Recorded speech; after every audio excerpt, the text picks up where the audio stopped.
இருக்கணும் என்று சொல்லி ஆண்டவனாகப்பட்ட சிவபெருமான் பார்வதி அப்படியே கைலாசத்துல விட்டு ஆண்டவன் சிவபெருமான் படி இலக்க பயணமானார். மீண்டும் பயணமாகிறார் அல்லவா? அப்போ அங்கே இருந்து வருகிறார் நாரதர் மகாமுனிவர். அப்ப பாரதி இடத்துல வந்து கேட்கிறார், நாராயணா ஏ அம்மா பார்வதி, தாயே பார்வதி, ஒரு நாள் இல்லாத திருக்கோலமா இருக்கிறீங்களே, என்ன காரணம்? ஆமா, எந்நேரமும் சிரிச்ச முகமும் சீதேவியுமா இருப்பிய பார்வதி அம்மா. ஆமா, நீங்க வாடாத முகங்கள் வாடி போயிருக்கும் காரணம் என்ன? அப்பா நாரதா, என்ன?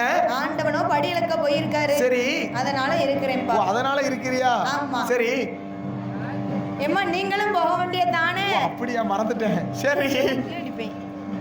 அப்ப நாரதர் மகாமுனிவர் கேட்கிறாரு, ஏ அம்மா பார்வதா தேவிய, என்ன நீங்களும் பகவான் கூட கைலாசத்தை விட்டு படியிலக்க போகலாம் அல்லவா? ஏ அப்பா நானும் வாரேன்னு சொன்னேன். ஆகட்டும் அம்மா. அந்த மனுஷன் என்ன வேண்டான்னு சொல்லிட்டாரு. அம்மா, என்ன உங்களை வேண்டாம்னு சொன்ன காரணத்தினால சரி பகவான் படிதான் அளக்காரா? இல்ல பட்டினியா போட்டு வராரா? இல்ல வேற எங்கேயும் பக்கத்துல பட்டினியா போட்டு வராரா?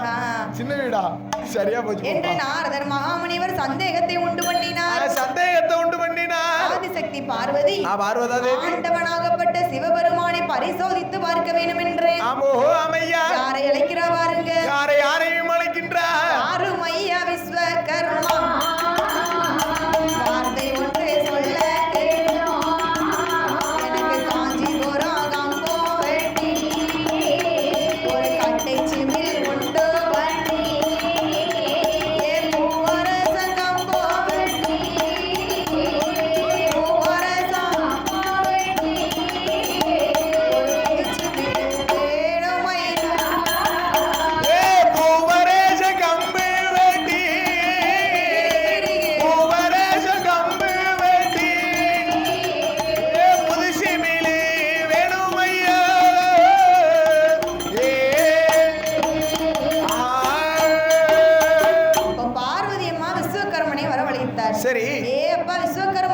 பார்வதி அம்மா, எனக்கு காஞ்சிபுரம் கம்பு வெட்டி கட்டை சிமிழ் உண்டு பண்ணி பூவரசம் கம்பு வெட்டி ஒரு புதுச்சிமிழ் தானே செய்து சிற்றெரும்பு ஒழுக்கமிட்டு திருக்காணி ஊட்டும் போட்டு எனக்கு தரணும். அம்மா பார்வதா தேவியே, என்ன திடீரென்று வந்து காஞ்சிபுரம் கம்பு வெட்டி கட்டை சிமிழ் உண்டு பண்ணி கேட்கிறீர்களே, எதற்காக? என்ன காரணம்? செப்பு கேட்கிறீர்களே, என்ன காரணம்? விஸ்வகர்மா. விஸ்வகர்மாவா? கேட்டதை மட்டும் கொடுப்பா. அப்பா, என்ன விஸ்வகர்மானா யாரு தெரியுமா? யாரு? ஆண்டவன் நெற்றிக்கண்ணிலே உதித்த பிள்ளை. சரி, 5 வேளைக்கு அதிபதிமா. 5 தொழில். ஆமா, உள்ள இருக்கிறாளே எங்க அம்மா, அவளை கல்லா இருந்து கடவுளா ஆக்கி வச்சது யாரு? அவர் வரணும் தாய். விஸ்வகர்மா. ஆமா, பெண்கள் கழுத்துல போட்டிருக்கீங்களே மாங்கல்யம், அது யாரு பண்ணது? அவர்தான்ப்பா. அவர் பண்ணது அல்லவா? அப்படியே 5 வேளை பண்ணுவாரு. ஆமா, 5 வேளைக்கு அதிபதி. ஆமா, அவன் 5 தொழிலுக்கு அதிபதி. சரி சரி. அப்படி இருக்கும்போது பார்வதியானவள் செப்பு கேட்டபோது, செப்பு கேட்கும்போது மாட்டேன் என்று மறுக்காமல் விஸ்வகர்மா எப்படி செய்து கொடுக்கிறார்? என்னம்மா செய்கின்றார்? அங்கே காஞ்சிபுரம் கம்பு வெட்டி கட்டை சிமிழ் உண்டு பண்ணி பூவரசம் கம்பு வெட்டி புது சிமிழ் தானே செய்து ஒரு சிற்றெரும்பு ஒழுக்கமிட்டு திருக்காணி பூட்டும் போட்டு பார்வதியால் கை கொடுத்தார். பார்வதியால் அதை வாங்கினாள் பார்வதி. பார்வதியால் கை கொடுத்தார், பார்வதியால் கை கொடுத்தார், வாங்கினாலே பார்வதியோ.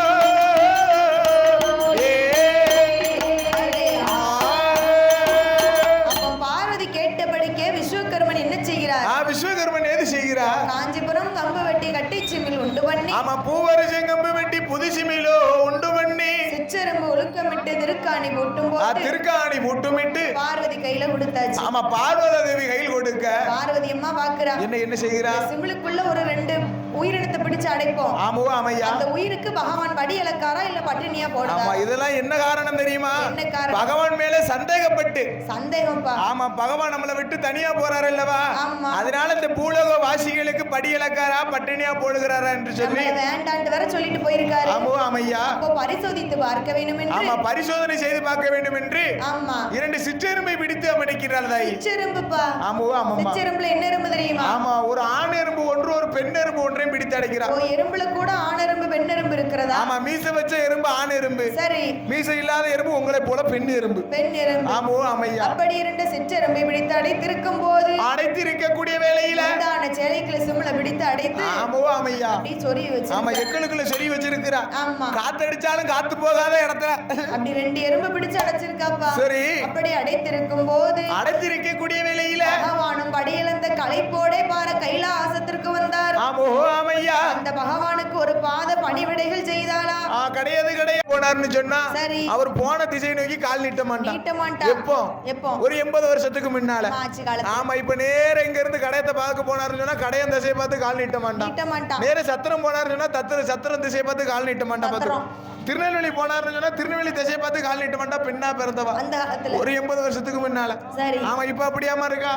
புருஷன் போன திசை நோக்கி தான் கால் மேல கால் தூக்கி போட்டு உட்காந்துக்கா சோபா மேல. ஏன் தெரியுமா? ஏன் தெரியும்? கடையத்துக்கு போறேன்னு சொல்லிட்டு சத்திரத்துக்கு போறான். ஓ, கடையத்துக்கு போறேன்னு சொல்லி சத்திரத்துக்கு போறான். அவன் எங்க நீங்க கால் நீட்டுவா? அவன் இங்க நீட்டுவாளா இங்க நீட்டுவாளா? அதான் சரி. ஆமா ஆமா. ஓ, வடக்க போறேன்னு சொல்லிட்டு வந்தனால 2 நாள் வடக்க நீட்டு கால் நீட்டி படுத்துக்கவே மாட்டான். உட்காரவே மாட்டான். சரி. ஆக இருப்பதனால பார்வதி இடத்திலே பகவான் கேட்கிறார், நல்ல பெரிய பெட்டியா கொண்டு வாங்க ஐயா. ஒரு நாள் இல்லாத திருக்கோலமா இருக்கிறீடி, என்ன பார்வதி? என்ன காரணம் பார்வதி? பகவானே. ஆண்டவனே பகவானே, நீங்களோ படி இழக்க போனீங்க. சரி. ஏதாவது ஒரு உயிருக்கு பட்டினி இல்லாம படி இழத்திருக்கீங்களா? ஆமாம்மா. ஏன் இடத்துல 2 ஜீவன் பட்டினியா இருக்கு? ஆமா, என்னோட இடத்துல 2 ஜீவன்கள் பட்டினியாக இருக்கிறது. அப்போ இருக்குன்னு சொல்லியே எடுத்து காட்டேன். ஆமையா. தப்பா இருக்கு, நான் வளர்வேன். அப்போ என்னிடத்தில் 2 ஜீவன்கள் இருக்கிறது. எடுத்து காட்டு என்று ஆண்டவனாகப்பட்ட சிவபெருமான் சொன்ன போது, சிவபெருமான் சொல்லும் போது மிலை மெல்ல திறந்தாளே சிவன் தேவி. சிவன்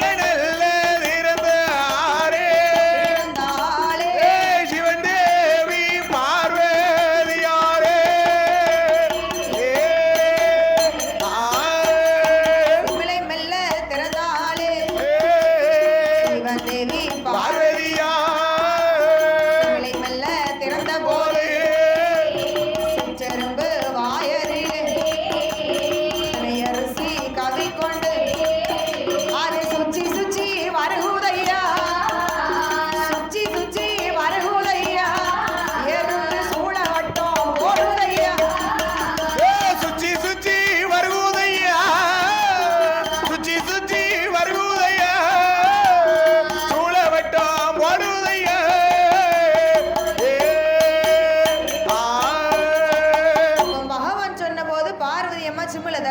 பகவான் என்ன சொன்னாரு? ஏம்மா, ஓரறிவு ஜீவன் முதல் 6 அறிவு ஜீவன் வரை படி இழந்தேன்மா. ஆமா, சிறிய உயிர் சிற்றெரும்பு முதல் பெரிய உயிர் டைனோசர் வரை படி இழந்தேன். ஆமா, எல்லா உயிருக்கும் பட்டினியே இல்லாம படி இழந்தேன். அது இந்த 6 அறிவு ஜீவன் தான் இருக்காங்களே, அவங்களுக்கு எல்லாம் அன்னதானமா போட்டு படி இழந்தேன். ஆமா ஆமையா. இல்ல பகவானே, என்னிடத்தில் 2 ஜீவன் பட்டினியா இருக்கு. ஏ அம்மா பார்வதி, என்ன அந்த நேரத்துல இருந்து 2 ஜீவன் பட்டினியாக இருக்குது என்று சொல்லுகிறேன். எங்க அந்த ஜீவனை காமி பார்க்கலாம் அப்படின்னு சொல்ல போய் பார்வதி அம்மா சிம்ல திறக்கிறா. ஆமா, சிம்ல திறந்து பார்க்கும்போது உள்ள இருந்த 2 திணையரிசி, ஆமா 2 சிற்றெரும்பு வாயதிலே திணையரிசியை கவி கொண்டு சுச்சி ஆமா, அந்த திணையரிசியை பார்த்ததும் தான் பார்வதிக்கு உயிரே அத்துடுது. அம்மா, இப்பேற்பட்ட பகவானே நாம பரிசோதித்து பார்த்தோம் என்று, பரிசோதனை செய்து பார்த்தோமே என்று சொல்லி ஆண்டவனாகிய பகவானிடம் ஆமா பார்வதி என்ன கேட்கின்றா? அடியால் நான் செய்த குற்றம் மரணாரே பொறுக்க வேணும்.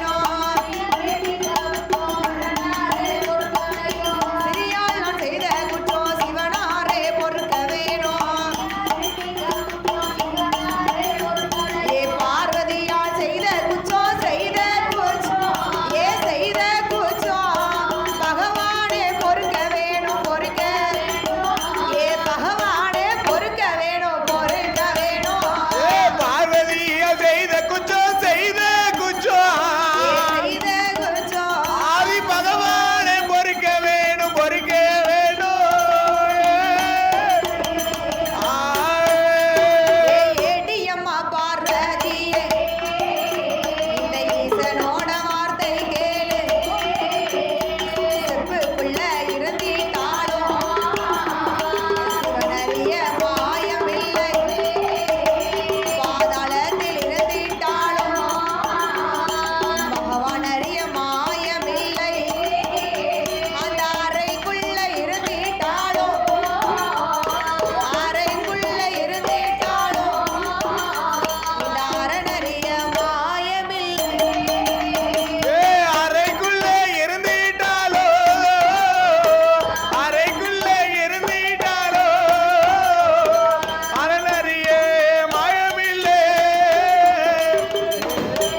தோணுது? என்ன தோணுகிறது? இந்த ஆண்டவனையா நாமல் பரிசோதித்து பார்த்தோம். இப்படிப்பட்ட ஆண்டவனையா நம்ம பரிசோதனை செய்து விட்டோம் என்று சொல்லி அடியால் நான் செய்த குற்றம் அரணாரை பொறுக்க வேண்டும். அரணாரை பொறுக்க வேண்டும். அடியால் நான் செய்த குற்றம் சிவனாரை பொறுக்க வேண்டும். ஆதி சிவனாரை பொறுக்க வேண்டும். ஏ பார்வதி, என்னை நான் சொல்லிக்கிட்டு தானே போனேன் உன்கிட்ட.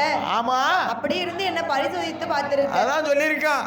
இன்னொரு கட்சி எழுத்தர கட்சாலும் பெண் புத்தி பின் புத்தி.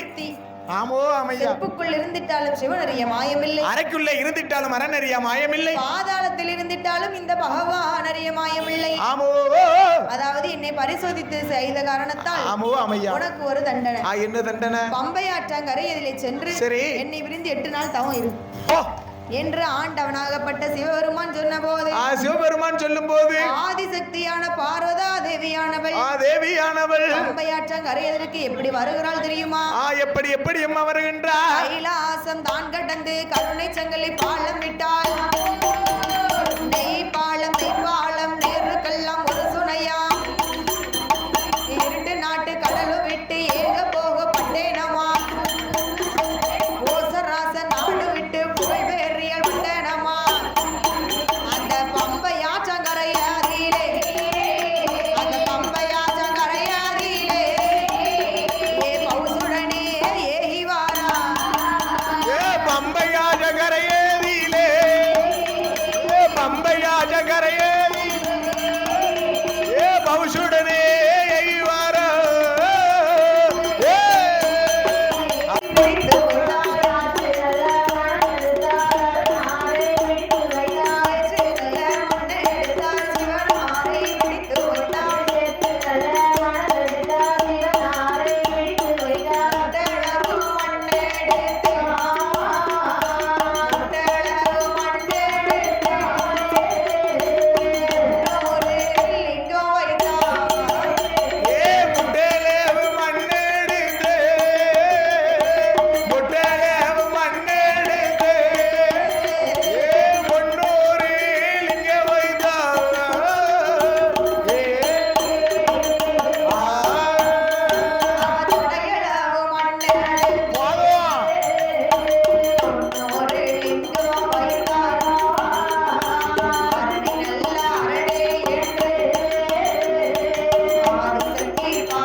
சரி பிடிச்சு வச்சான்னு சொன்னா அரணார போல இருக்கும். அடேங்கப்பா. சரி ஆற்று நல்ல மண் எடுத்து அரணாரை பிடித்து வைத்து. ஆமா, அவ சேற்று நல்ல மண் எடுத்து சிவனாரை பிடித்து வைத்து முட்டளவு மண் எடுத்து 300 லிங்கம் வைத்து. ஆமா, முட்டளவு மண் எடுப்பாமா. சரி 300 லிங்கங்களை செய்து வைக்கிறா. ஆமா. சரி தொடையில மண் எடுத்தால் 90 லிங்கம் செய்து. ஆமா, 90 லிங்கங்களை செய்து வைத்து ஆண்டவனை எண்ணி அரணை அரணை என்று அருந்தவசு செய்து வருகிறார். ஆமோ ஆமையா. சரி பார்வதி பார்வதா தேவியானவள் 8 நாள் தவம் இருந்த போது தவம் இருக்கக்கூடிய வேளையில பார்வதிக்கு எண்ணம் பூரா யார் மேல? யாரு மேல? பகவான் மேல. பகவான் மேல. சரி பகவானுக்கு எண்ணம் பூரா கீழ் வீட்டுக்காரி மேல, பார்வதி மேல. பார்வதி மேல. சரி பார்வதி 8 நாள் பிரிஞ்சிருக்க சொல்லிட்டோம். ஆமோ அமையா.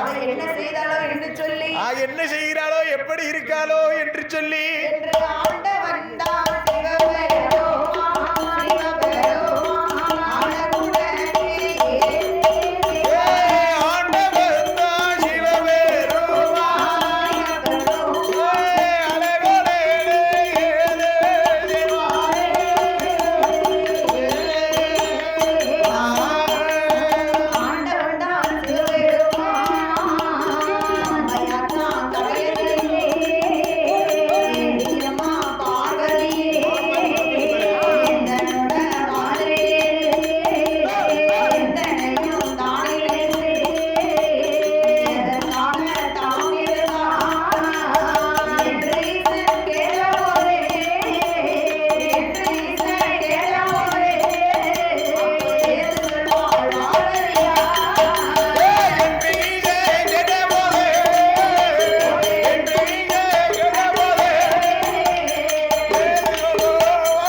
தவம் இருந்திய உனக்கு என்ன வர வேணுமோ கேளுதாரு. அப்ப பார்வதி என்ன நினைக்கிறா, பிடிச்சாலும் பிடிக்கணும், புளிய மரத்தை பிடிக்கணும் தாயி. என்ன பிரிச்சு இருக்க சொன்னாருல்ல, அதுதான் நமக்கு ஏத்த மாதிரி வளைஞ்சு கொடுக்கும். வேப்பங்கொப்பை பிடிச்சோம்னா ஒடிஞ்சு விழுந்துரும், கருவ மரத்துல கைய வச்சா முள்ளு குத்திரும். ஆனா புளியங்கொப்பை அப்படி கிடையாது, நம்ம எப்படி போனாலும் வளைஞ்சு கொடுக்கும். சரி, பார்வதி அம்மா நினைக்கிறா, என்ன நினைக்கிறா, நம்மள பிரிச்சு 8 நாள் இருக்க சொன்னாரு. சரி, யாருக்கிட்ட இல்லாத வரத்தை கேட்கணும். ஆமா, இந்த உலகத்திலே யாரிடமும் இல்லாத வரத்தை கேட்கணும் என்று சொல்லி ஆதிசக்தி பார்வதியானவள், பார்வதா தேவியானவள் ஆண்டவனிடத்தில் என்ன வரங்கள் கேட்கிறா தெரியுமா? என்னமா கேட்கின்றா?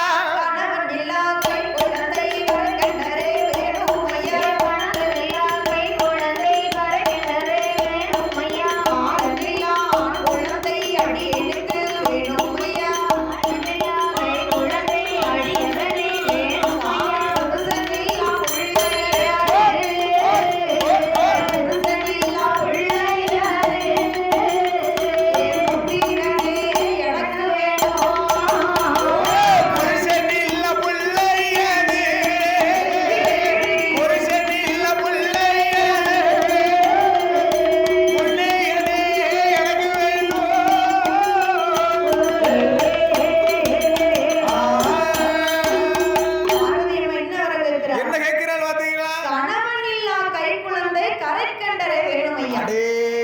புருஷனில்லா பிள்ளையது புத்திரனே எனக்கு வேணும். புத்திரனே எனக்கு வேணும். கணவன் இல்லாத குழந்தை இந்த கலியுலகத்துல உண்டாயா? கிடையவே கிடையாது. புருஷனில்லா பிள்ளை இந்த பூலோகத்துல இல்ல. ஆமா, புருஷன் இல்லாத பிள்ளை இந்த பூலோகத்துல கிடையாது. பார்வதி தவுட்டுக்கே பிள்ளை வாங்கினாலும் அது யாருக்காச்சும் பிறந்ததா தான் இருக்கும். ஆமா, அதனால புருஷன் இல்லாத பிள்ளை இந்த பூலோகத்துல கிடையாது. பார்வதி, அடி பெண்ணே பார்வதி, தான் 2 பிள்ளை தந்திருக்கனே. ஆமா, 2 பிள்ளை இருக்கானே. ஆன மாதிரி ஒரு பிள்ளை, ஆன மாதிரி ஒரு பையன், அழகா இருக்கானே. அப்பா அங்க சிரிப்ப பாரு, முகமூரம் பல்லா இருக்கு அவனுக்கு. சரி, 2 பிள்ளை தந்திருக்கிறேன். ஆமா ஐயா, இருந்து 3வது பிள்ளை எங்க இருக்கு? ஐயா ஆண்டவனே பகவானே, நீங்க 2 பிள்ளை தந்தது வாசனம் தான். யாரு இல்லன்னு சொன்னா, மூத்த பிள்ளை இருக்கிறானே விநாயகர். அவனோ தாயை போல பெண் கேட்டு. தாயை போல பெண்ணுன்னா எப்படிமா? அழகு இருக்கணுமா? கிடையவே கிடையாது. தாயை போல அன்பு இருக்கணும், பாசம் இருக்கணும், அரவணைப்பு இருக்கணும், எல்லாமே தாயை போல குணமும் இருக்கணும். அப்பேற்பட்ட ஒரு பெண்ணு வேணும்னு சொல்லி சந்தி சந்தியாகவும் ஆலமரத்து அடியிலும் அரசு மரத்து அடியிலையும் எங்கெங்கெல்லாம் தண்ணி எடுப்பாங்களோ அங்கேயும், குளத்தாங்க அடியிலையும் எங்கெல்லாம் பெண்கள் கூடி வருவாங்களோ அங்கேயும். ஆமா, எல்லாம் காரணம் தாயை போல பெண் வேணும்னு சொல்லித்தான். என்ன மாதிரி குழு வாசல்ல இருக்காரு. குழு பிரிக்கிறதுக்கு வந்துட்டாரா? ஆமா, குழு பிரிக்கிறதுக்கு வந்தாச்சு, ஆஸ்பத்திரிக்கு வந்தாச்சு, காலேஜுக்கு வந்தாச்சு. ஆமா, தாயை போல பெண் கேட்டு சந்தி சந்தியா போய் அமைந்திருக்கிறான். ஆமா, 2வது பிள்ளை இருக்கிறானே வேல்முருகன். ஆமா, குன்று இருக்கும் இடமெல்லாம் குமரன் இருப்பான் என்று சொல்லி 1க்கு 2 கட்டிக்கிட்டு திருச்செந்தூர் எங்க, பழனி எங்க, அடேங்கப்பா, எங்கெல்லாம் மலை இருக்கோ அங்கெல்லாம் மலையில போய் இருந்துகிட்டு தான் பாத்துக்கோ. ஆமா, 2 பிள்ளை இருந்து பயன் இல்ல. மலைனா ரொம்ப பிடிக்கும், இல்லாமலும் பயன் இல்ல.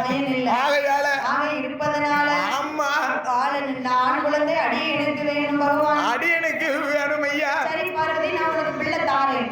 ஆனா அந்த பிள்ளையால உனக்கு சிறுமைதான் இருக்குமா தவிர பெருமை இருக்காது. ஆமா, இந்த பிள்ளைய பத்தி நீ பெருமைப்படணும்னு நினைச்சிராத, நினைக்கவே கூடாது. சிறுமையா தான் இருக்கும் அந்த பிள்ளையால. சரி, உனக்கு பிள்ளை வேணும்னு சொன்னா நான் சொன்னது படிக்க செய். நீங்க சொல்லுபடிக்கே ஆகட்டும் ஐயா. ஆண்டவன் என்ன சொல்லுகிறார் தெரியுமா? என்னம்மா சொல்லுகின்றா? ஏடியம்மா பார்வதியே,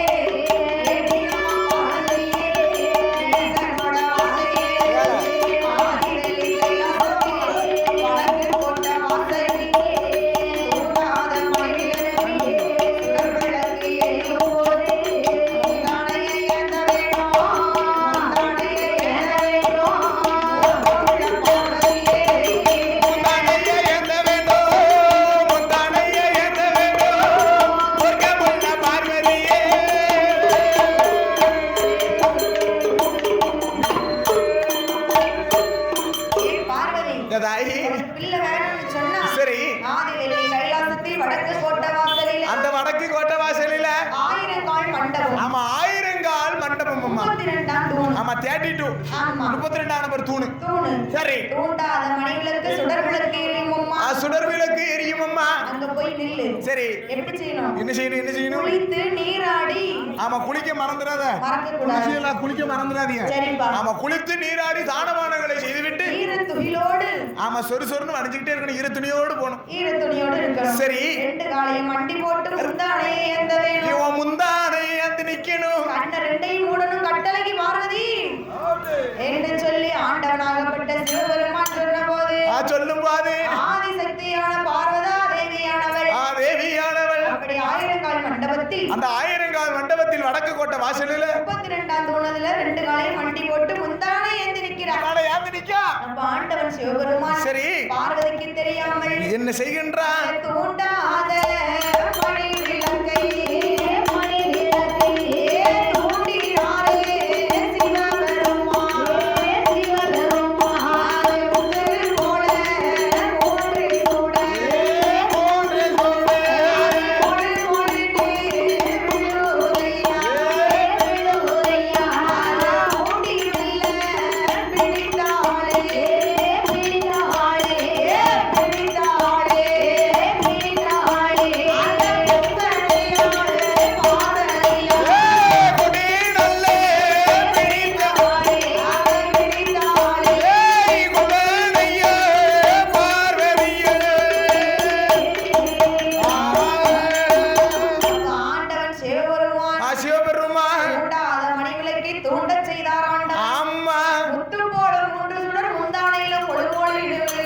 முந்தானே ஏந்து நிக்கா முத்து போல 3 சுட மொள மொள மொள மொள மொளன்னு விழுது. அப்படி பாரு என்ன ஆண்டவன் வந்து திடீர் தூண்ட போய் தான் பிள்ளை வந்து கிடைக்கும். ஆமா அதான் சொல்லிருக்காமலமா கணவன் இல்லாத கைக்குழந்தை கலியுகத்திலே கிடையாது. புருஷன் இல்ல புள்ள பூலோகத்திலே கிடையாது. கிடையவே கிடையாது.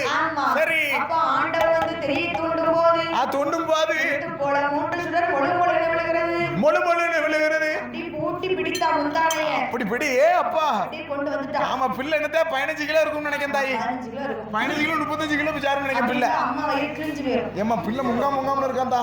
வெயிட் கட்டியோ. வெயிட் இருக்கானா? கண என்ன கணக்கு நினைக்கிறேன். நீ எத்தனை கிலோ பிறந்த? அம்மா நாலாம் பிறக்கும் போது 3 கிலோ இருந்திருப்பேன். யா தாயி வாயில பெனாயில ஊத்து தாயி. 3.25 கிலோ இருந்தா. 3.25 ஆஸ்பத்திரியே என்ன பார்த்து கண்டு போட்டுருக்கு. ஏன்னா அக்கா 2 கிலோ தான் இருந்தா பாத்துக்கோ. என் தங்கச்சிலாம் இருக்கல ஈமி மாதிரி 4 கிலோ எலும்பு 3 கிலோ சதையோடு. அவ எத்தனை கிலோ நினைக்க? அவள 1.25 கிலோ தான். ஆனா எங்க வீட்லயே நான் கூட பாத்துக்கோ 3.25 கிலோல பிறந்தேன். தெரியுமா 40 50 13 கிலோ இருக்கு. அடேங்கப்பா 40 50 13 கிலோல அந்த நேரம் இருக்கணுமா? சரி ஐயா அம்மா சரி பூட்டி பிடித்து வந்து பாக்கும்போது அவ பாக்கும்போது எப்படி இருக்கு முண்டமா கடந்து உருளுது. ஆண்டவா பகவானே பிள்ளை வரம் கேட்டதற்கு இப்படி பிடி முண்டத்தை கொடுக்கலாமா? இப்படி பிடி முண்டத்தை கொடுக்கலாமா? மைந்தன் வரம் கேட்டதற்கு இந்த மாமுண்டத்தை கொடுக்கலாமா? இந்த மாமுண்டத்தை கொடுக்கலாமா? அம்மி குலவிக்கு கூட அங்கே இங்கும் பிடி இருக்குமே ஆண்டவா. ஆமா அது கூட இல்லையா? என் பிள்ளைக்கு அந்த பிடி கூட இல்லையா? வெள்ளரிக்காய் கூட பாரு. ஆமா வெள்ளரிக்காய்க்கு அங்க இன்னும் காம்பு இருக்கு. இருக்குல்ல தாயி? பிள்ளைக்கு அதாச்சு இருக்கா? மொட்டு மொளுக்குன்னு இருக்கா. பானை மாதிரி இந்த பாரு அங்க எப்படி இருக்கா பாரு மொளுக்குன்னு. கொஞ்சம் முடியுமா? முடியாது. இந்த பிள்ளை எனக்கு வேண்டாம். வேண்டவே வேண்டாம் சுவாமி. சொன்ன அந்த பிள்ளைக்கு உரு பிடிக்கணும். ஆமாவோ அம்மையா என்று சொல்லி பார்வதி என்ன நீதான் பிள்ளை வர கேட்ட. அதாவது கல்யாணம் முடிஞ்சு கணவனுக்கும் மனைவிக்கும் 10 மாதம் 10 மாசம். ஆமா 10 மாதம் 300 நாள் வயிற்றுல இருந்து பிறக்கக்கூடிய குழந்தையே கை இல்லாமலும் கான் இல்லாமலும் கண் குருடாவும் எப்படி இல்லாமோ பிறகு. அதாவது 10 மாசம் காத்திருந்து பிறக்கக்கூடிய பிள்ளை. ஆனா நீயே 8 நாளைக்குள்ள ஒரு பிள்ளை வர வேணும்னு கேட்ட. அந்த பிள்ளை இப்படித்தான் இருக்கும். சரி ஆமாவோ அம்மையா சொல்லி பிரம்மன் தேவன் உருவெடுத்தார். பிரம்மன் உருவெடுக்க ஆண்டவன் உயிர் கொடுத்தார். ஆண்டவன் உயிர் கொடுக்க கண்ணபிரான் கண் ஒளி கொடுத்தார். சரி கொஞ்சம் கருத்தையும் கொடுத்து பார்த்தால் பார்வதி அழுதுட்டா. ஐயோ பிள்ளை அழுவே பாரு. சரி சரி அப்ப பார்த்தா பார்வதி ஆமா என் பிள்ளைக்கு பேர் கொடுங்க என்று சொல்லும் போது ஆண்டவன் எப்படி பேர் கொடுக்கிறார் தெரியுமா? எப்படி அம்மா பேர் கொடுக்கிறார்? உண்டமாக வந்து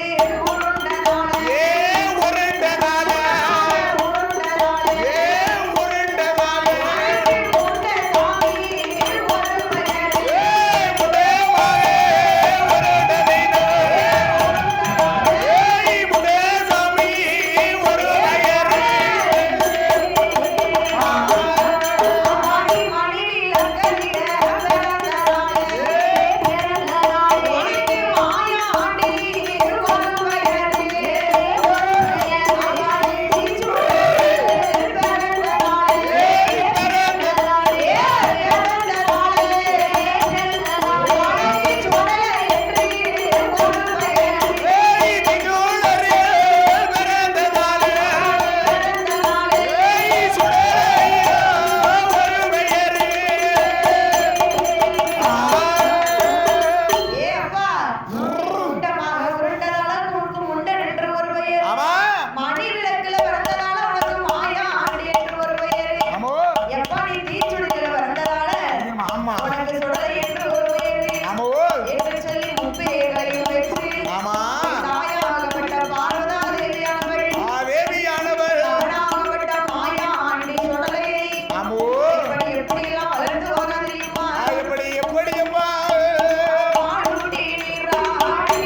பெற்று என்ன பேரு என்ன பேர் எல்லாம் உண்டமா உண்டதால உனக்கு உண்டை ஆமா மணிவிளக்கில பிறந்ததால உனக்கு மாயாண்டி ஒரு பெயர் மாயாண்டி ஒரு பெயர் சுடரில் பிறந்ததால உனக்கு திரு சுடலை என்று ஒரு பெயர் சொல்லி முப்பெயர்களை கொடுத்து விட்டு ஆமா நாடு ஒரு மேனையும் பொழுது ஒரு வர்ணமுமாக பொழுது ஒரு வர்ணமுமாக ஊட்டி வளர்க்கிற உள்ளைக்கு உடம்பு எல்லாம் நெய்யுறு உடம்புலாம் ஆடுதுதா தேச்சி வளர்க்கிற தேகம் எல்லாம் நெய்யுறுக திரேகம் எல்லாம் நெய்யுறுக வளர்த்து வரக்கூடிய நாளையில அழகுள்ள மாயா ஆண்டி சுடலை ஆமோ அம்மையா நாளைக்கு தங்க தொட்டி கட்டி கொஞ்சம் தள்ளி போகுது